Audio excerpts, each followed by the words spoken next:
बिस्मिल्लाहिर्रहमानिर्रहीम। Welcome to इफ़ा free study YouTube channel. आज हम बात करने जा रहे हैं कामयाब जवान एप्लीकेशन फॉर्म की कि वो किस तरह से फ़िलअप हमने करना है। तो आप मेरे साथ रहिएगा, मैं आपको तमाम एप्लीकेशन फॉर्म जो है इसका प्रोसेस का तरीकाकार जो स्टेप बाय स्टेप हैं उसके बारे में आगाह करूँगा।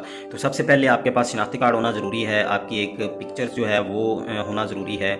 उसके अलावा आपके पास अगर कोई सर्टिफिकेट है फ़नी तरबियत का वो होना ज़रूरी है, या इसके अलावा कोई आपके पास एक्सपीरियंस सर्टिफिकेट होना ज़रूरी है।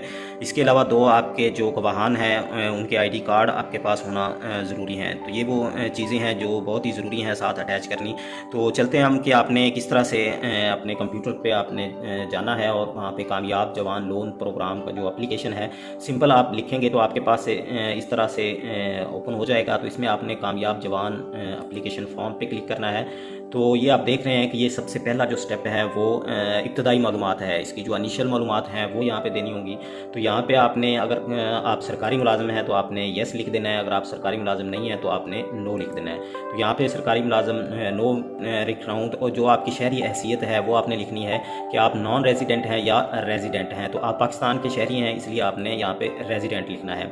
वो बैंक जो जहाँ से आप अप्लाई करना चाह रहे हैं इसमें ये आप देख रहे हैं कि कौन कौन से बैंक जो हैं वो इसके साथ अटैच हैं।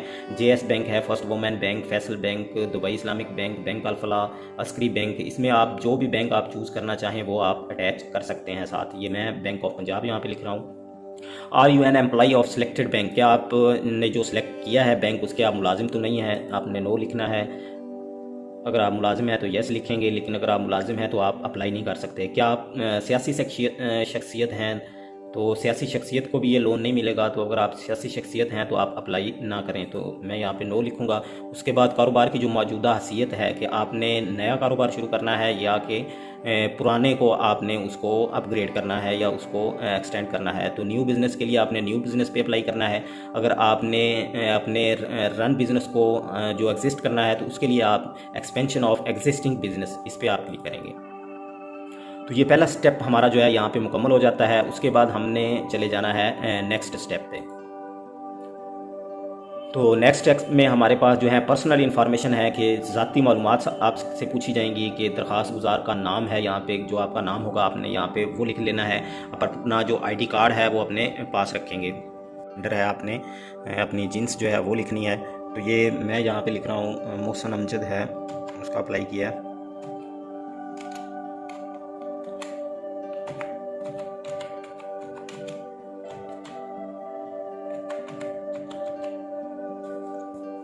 तो जो आपकी जेंडर मेल है या फीमेल है आपने वो सेलेक्ट करनी है। आपका शनाख्ती कार्ड का जो नंबर है आपने वो यहाँ पे देना है।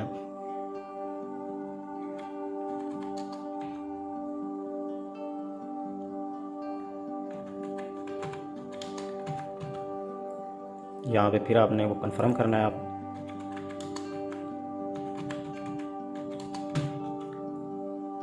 डेट ऑफ इशू जो आपके शनाख्ती कार्ड के ऊपर लिखी हुई है वो आपने यहाँ पे लिखनी है जी। उसके बाद है आपकी डेट ऑफ बर्थ जो है आपके CNIC पे वो आपने लिखनी है।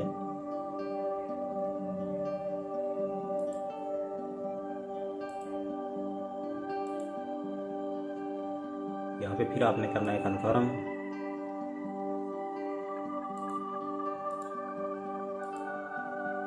उसके बाद आपने यहाँ पे अपने जो अफराद खाना हैं वो देने हैं कि कितने हैं आपके। अगर 5 तक हैं तो लिखने हैं, अगर 5 से ज़्यादा हैं तो आपने यहाँ पे क्लिक कर देना है। आपका जो मार्शल स्टेटस है, आप मैरिड हैं तो मैरिड लिखेंगे, अगर आप अनमैरिड हैं तो यहाँ पे आप अनमैरिड लिखेंगे। अगर आप अदर्स में आते हैं, जिस तरह से बेवा है, को तलाक याफ्ता है, तो वो आप अदर्स में लिखेंगे। यहाँ पे आपने अपने वालिद या शोहर का यहाँ पे नाम लिखना है।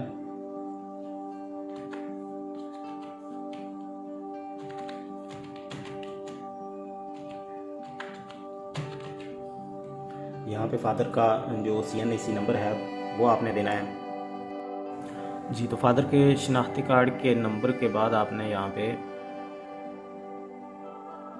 लिखना है कि आपका मज़हब क्या है। यहाँ पे आप देखेंगे तो 4-5 मज़हब लिखे हुए हैं, जो भी आपका मज़हब है आपने वो लिख देना है। मैं यहाँ पे इस्लाम लिख रहा हूँ। डू यू हैव एनी, अगर कोई आपकी डिसेबिलिटी है तो वो आपने येस या नो में लिखनी है, अगर है तो येस, नहीं है तो फिर आपने नो लिखनी है। आपकी जो मौजूदा आमदनी का ज़रिया है वो क्या है, इसमें लिखा हुआ है कि ऑनलाइन बिज़नेस है, सैलरी सर्टिफिकेट, एग्रीकल्चर है, या वो अदर बिज़नेस है, पेंशन से है, या आपकी कोई रेंटल से इनकम आ रही है तो वो लिखनी है। तो मैं यहाँ पे अदर बिज़नेस लिख रहा हूँ। तो औसतन या मौजूदा माहाना आमदनी रुपयों में, तो वो कितनी है आपकी, वो आपने यहाँ पे लिख देनी है। जितनी होगी आपने वो लिख देनी है यहाँ पे। मैं यहाँ पे 20,000 रुपये लिख रहा हूँ। तो इजाफी जो सालाना आमदन है वो आपकी जितनी होगी वो आपने लिख देनी है। तो ये अप टू मैं यहाँ पे 6 लाख लिख रहा हूँ। अगर आपकी इससे ज़्यादा है तो आपने वो सिलेक्ट कर देनी है। अगर आपका कोई बैंक अकाउंट है तो आपने वो लिखना है, अगर है तो आपने येस लिखना है, नहीं है तो फिर आपने नो लिखना है। उसके बाद फिर आपने यहाँ पे बैंक का नाम लिखना है, यहाँ पे आपका अकाउंट होगा तो और अकाउंट नंबर यहाँ पे देना होगा।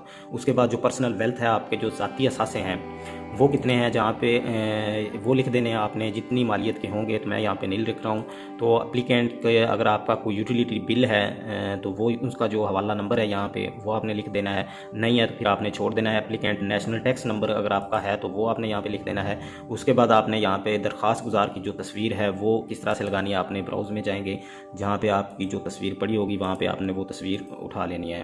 तो इस तरह से वो आपकी जो तस्वीर है यहाँ पे अटैच हो जाएगी। और उसके बाद आपका जो शनाख्ती कार्ड है उसका जो यहाँ पे फ्रंट हिस्सा है आपने वो यहाँ पे लिखना है।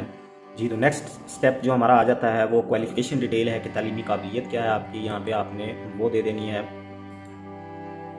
क्या आपके पास कोई तकनीकी तालीम है, अगर आपके पास कोई तकनीकी तालीम है तो उसका आपने यहाँ पे जिक्र कर देना है।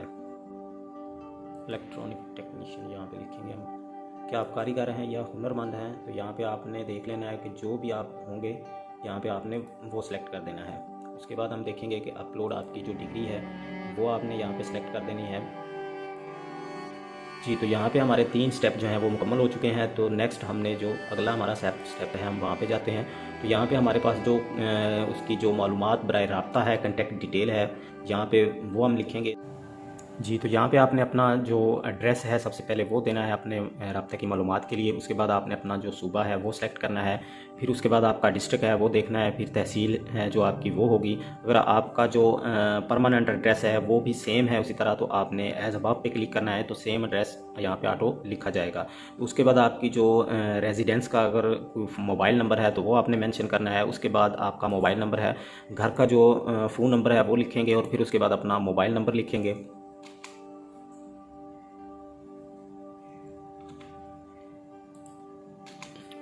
जी, तो उसके बाद आपने यहाँ पे अपना सेकेंडरी मोबाइल नंबर देना है जो आपके नाम पे होगा। अगर आपके नाम पे है तो वो यस करेंगे, अगर आपके नाम पे नहीं है तो फिर आपने नो कर देना है। अगर आपका कोई ईमेल है तो वो आपने यहाँ पे लिख देना है।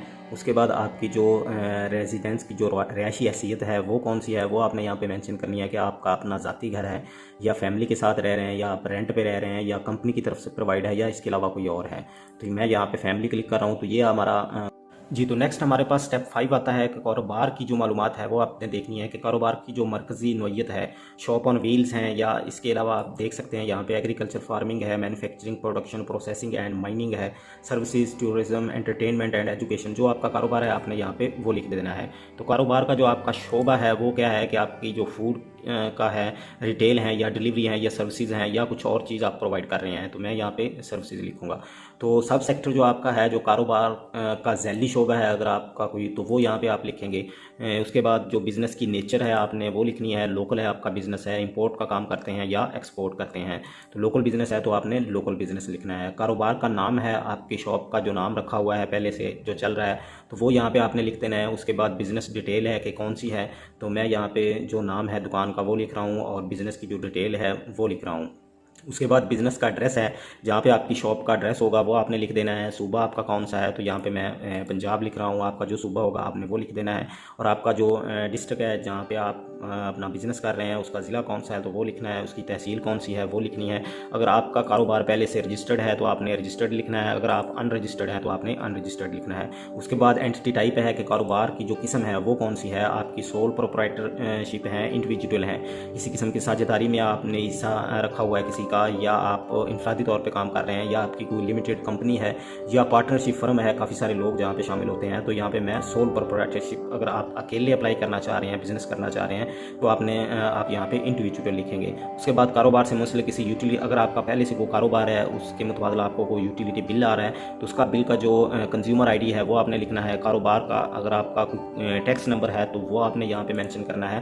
तो उसके बाद आपका आ जाता है आपके नाम पे रजिस्टर्ड कोई गाड़ी, अगर आपके नाम पे कोई रजिस्टर्ड गाड़ी है तो वो आपने लिखनी है, अगर नहीं है तो फिर आपने नो लिखना है। और उसके बाद जो रजिस्ट्रेशन नंबर है उस गाड़ी का वो यहाँ पे आपने अपलोड करना है स्कैन करके, तो वो यहाँ पे अपलोड करेंगे। तो इस तरह से हमारा जो 5 स्टेप है वो मुकम्मल हो जाएगा। और उसके बाद जी तो नेक्स्ट हमारे पास स्टेप आ जाता है कर्ज़ की तफसील, जो है आपने किस किस्म का कर्ज़ लेना चाह रहे हैं तो वो आपने यहाँ पे डिटेल लिखनी है कि मैं यहाँ पे लॉन्ग टर्म फिनांसिंग जो है वो करना चाह रहा हूँ, तो उस पर मैं क्लिक करूँगा, या लीज फिनांसिंग है या वर्किंग कैपिटल है। तो जिसके लिए आपकी कर्ज़ की किस्म होगी वो आपने यहाँ पे सिलेक्ट कर देनी है। तो कर्ज़ की जो मद है वो कौन सी है, इसमें जो टायर हैं 3 दिए गए हैं, 1 लाख से 10 लाख, 10 लाख से 10 मिलियन तक, 10 मिलियन से 25 मिलियन तक जो आपका टायर है आपने वो सिलेक्ट कर देना है। अगर आपने 10 लाख तक लेना है तो आपका फर्स्ट टायर बनेगा।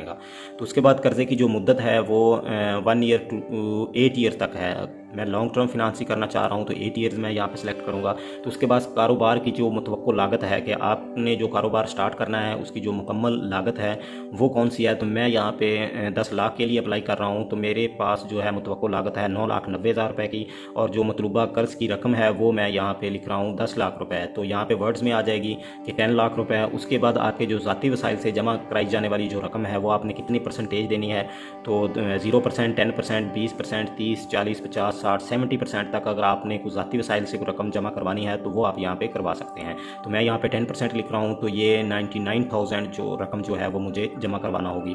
उसके बाद जो ग्रेस पीरियड है वो भी आप ले सकते हैं कि 1 मंथ टू 12 मंथ, यानी 1 साल तक आपके पास ग्रेस पीरियड होगा, आपने किसी किस्म की जो किस्त है वो जमा नहीं करवानी होगी। तो मैं यहाँ पे वो ग्रेस पीरियड भी हासिल करना चाह रहा हूँ, तो मैं यहाँ पे 12 मंथ लिखूँगा। तो उसके बाद हमारा आ जाता है नेक्स्ट स्टेप। ये हमारा जाता है कि बिज़नेस का प्लान जो है वो आपने किस तरह से तरतीब दिया है। तो उसमें आपने लिखने हैं यहाँ पे जो मौजूदा असासाजात हैं आपके वो कितने हैं। मौजूदा असासाजात में कोई गाड़ी है आपके पास या कोई मशीनरी है, इक्विपमेंट है, तो उसकी जो मालियत है वो यहाँ पे आपने लिखनी है। तो मैं यहाँ पे 50,000 लिख रहा हूँ। और फिक्स्ड एसेट के जो मालियत है वो कितनी है, वो मैं यहाँ पे 20,000 लिख रहा हूँ। उसके बाद अगर आपकी जो करंट लाइबिलिटीज़ हैं, आपने कहीं से कोई लोन लिया हुआ है या इसके अलावा किसी का आपने कर्ज देना है या कुछ और चीज़ देनी है तो वो आपने यहाँ पे लिखनी है। फिर अगर कोई लॉन्ग टर्म लाइबिलिटीज़ है आपने ली हुई है तो आपने जो वापस करनी है तो वो यहाँ पे आपने लिख देनी है। इसके अलावा ज़ाती वसाइल से जमा कराई जाने वाली जो रकम है, जो पीछे मैं 99,000 लिख के आया हूँ, वही यहाँ पर मैंने लिख देनी है। उसके बाद माहाना कारोबारी जो आमदन है आपकी वो आपने लिख देनी है कि कितनी है, वो जितनी होगी आपने वो लिख देनी है। और उसके बाद कारोबारी की जो माहाना अखराजात हैं वो कितने हैं वो आपने यहाँ पे लिख देने हैं जी। तो उसके बाद आपके जो इनडायरेक्ट एक्सपेंस हैं वो आपने लिख देने हैं, जिस तरह से जो बिजली का बिल है या रेंट है, तो ये इनडायरेक्ट खर्चे होंगे आपने वो इस तरह से कोई हैं आपके तो वो लिख देने हैं। आपके मुलाजमीन की तादाद जो पहले से मुलाजमीन हैं वो आपने यहाँ पे लिखने हैं। मज़ीद आप लोन ले रहे हैं तो आपको कितने मुलाजम और चाहिए होंगे तो वो आपने लिख देने हैं। इसके बाद बिज़नेस का एरिया जो है वो नंबर्स में कि कारोबार की जो वाबस्तगी है आपकी पहले से वो कितने साल से है तो वो आपने मेंशन कर देने हैं। उसके बाद अगर आपने कोई टैक्स जमा करवाया है, कोई गोशवारे आपने दिए हैं तो वो आपने यहाँ पे अपलोड करने हैं। उसके बाद आपका लाइसेंस नंबर अगर कोई रजिस्ट्रेशन है तो वो आपने अपलोड कर देनी है। उसके बाद पिछले 3 साल के माली गोशवारे जो हैं वो भी आपने अपलोड करने हैं, वो आप यहाँ पे करेंगे। और उसके बाद चैम्बर तजारती इदारे या यूनियन की तरफ से तजवीज़ी खतूत अगर आपके पास कुछ है तो वो आपने अपलोड करने हैं। और अगर आपने अपने कारोबार की फिजिबिलिटी रिपोर्ट बनाई हुई है तो वो आपने यहाँ पे अपलोड करनी है। तो इस तरह से मेरे पास इस किस्म की कोई इन्फॉर्मेशन नहीं है तो मैं इसको छोड़ दूँगा। तो उसके बाद मैं चला जाऊँगा नेक्स्ट स्टेप पे। तो नेक्स्ट स्टेप हमारे पास आ जाता है कि माली तफसीलात कौन सी हैं। आपके वालिद या शरीक-ए-हयात में से कोई कर्ज़ ना दिंदा तो नहीं है, अगर नहीं है तो आपने नो लिख देना है, अगर है तो फिर आपने येस लिख देना है। उसके बाद आपने बराए मेहरबानी किसी बैंक से लिए गए कर्ज़ की तफसीलात अगर आपने देनी है, कर्ज़ पहले से लिया हुआ है तो वो आपने यहाँ पे मेंशन कर देना है। तो इस तरह से इस बंदे ने कोई कर्ज़ नहीं लिया हुआ तो हम जाएंगे अब नेक्स्ट स्टेप पे। दोस्तों तो नेक्स्ट स्टेप जो हमारे पास आ रहा है वो हवाला जात है। इसमें आपने 2 रेफरेंस देने हैं, उनके जो नाम है, उसके बाद आपका क्या इससे रिलेशनशिप है वो आपने, फिर उसके बाद उसका मोबाइल नंबर है, फिर उसके बाद शनाख्ती कार्ड का नंबर, ये चीज़ें आपने यहाँ पे पुटअप करनी है। और हवाला नंबर 2 में भी पहले नाम लिखना है, फिर रिलेशनशिप लिखना है, फिर उसका मोबाइल नंबर है, फिर उसका CNIC नंबर है। तो ये चीज़ें लिखने के बाद आपने नेक्स्ट स्टेप पे चले जाना है।